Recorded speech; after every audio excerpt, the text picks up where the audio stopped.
On les appelle à tort des clichés, des poncifs, alors que ce sont des figures de style essentielles au cinéma.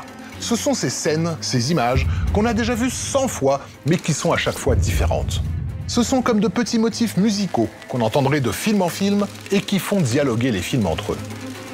Ces images, ce sont des tropes culturelles qui nous racontent une histoire souterraine du cinéma. Bienvenue dans Déjà Vu.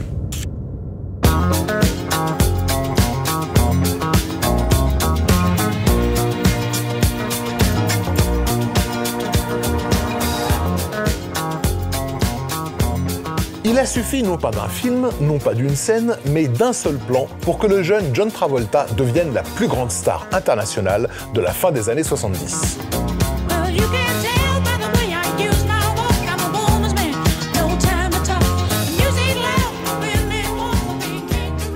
Well, you can tell by the way I use my walk. Vous pouvez le déduire par ma simple démarche.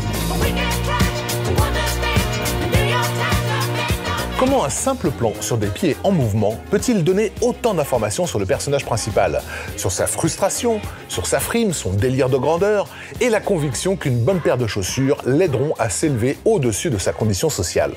En réalité, en 1977, cette introduction économe et stylée du personnage de Tony Manero bénéficie d'au moins 7 décennies de reveal au cinéma.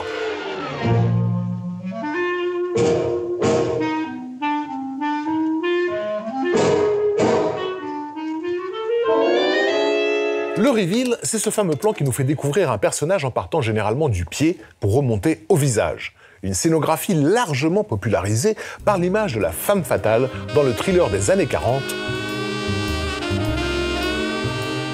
et dont la charge sexuelle et fétichiste a servi pendant des années à contourner le code Hays, un code qui interdisait de filmer de nombrils féminins, mais pas des jambes gracieuses montées sur talons.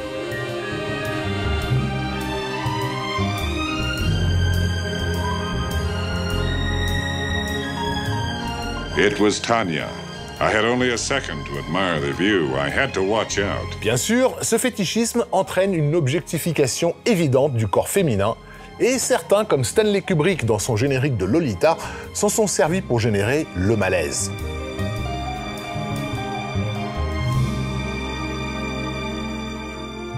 Bien sûr, il est impossible de ne pas citer Quentin Tarantino et sa cinéphilie paraphilie. Lui qui a fait du fétichisme des pieds une figure récurrente dans sa filmographie. Wiggle your big toe. Liant étroitement cet objet du fantasme au fantasme cinématographique dans son ensemble.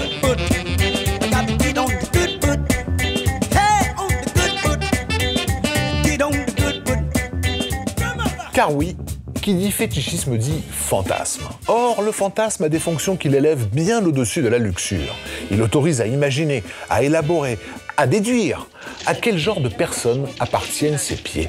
Pour moi, rien n'est plus beau à regarder qu'une femme en train de marcher pourvu qu'elle soit habillée d'une robe ou d'une jupe qui bouge au rythme de sa marche. C'est ainsi que le pied et son habit la chaussure sont devenus au cinéma une forme de synecdoque, une partie qui désigne le tout.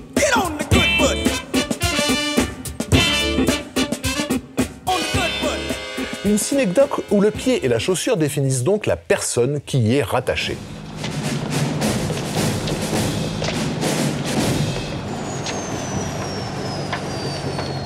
Or, ce n'est pas un homme, mais bien une femme qui a véritablement introduit cette synecdoque au cinéma. Plus précisément Lois Weber dans son film Shoes en 1916.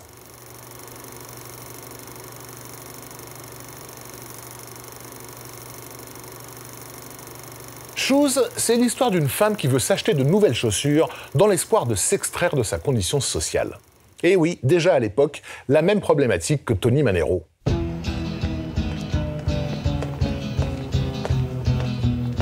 Et c'est ainsi que des décennies plus tard, Stephen Chow se servira lui aussi des chaussures pour nous faire comprendre en un clin d'œil qu'on est passé d'un quartier riche à un quartier pauvre. Une économie narrative que même le cinéma français saura exploiter. These boots are made for walking, and that's just what they'll do. One of these days, these boots are gonna walk all over you. Mais les pieds servent aussi à marcher sur le sol et parfois sur des gens. Is that you? Well, I want you to lick it. Are you ready, boo? Et c'est alors un autre fétichisme, celui de la domination et de la soumission, qui entre en jeu. La domination étant au cœur des enjeux de territoire du western, il était inévitable que la botte avec éperon ne devienne la synecdoque du dominant local. Le plus souvent, le bad guy.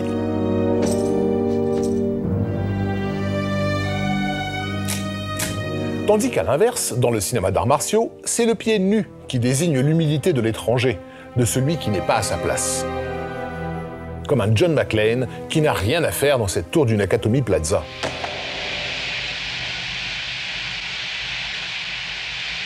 How you doing? Par sa mise en valeur dans le plan, le pied désigne donc la prise de position et donc le territoire qui est occupé.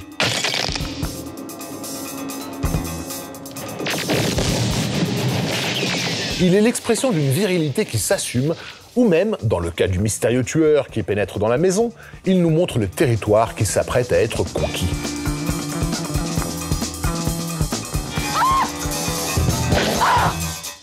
Mais comme on le voit, ces fonctions diverses et variées nous renvoient toutes à cette fameuse synecdoque. Une figure de style idéale qui permet de résumer une personnalité en s'en remettant à la déduction, à l'observation du spectateur.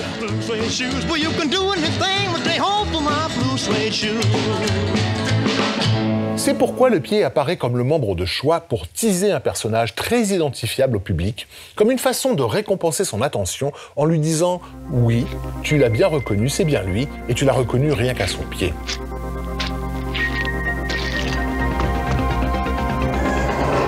How far are you going? About 30 years. Le proverbe disait « À chaque pied son soulier ». Le cinéma lui a répondu « À chaque pied son caractère ».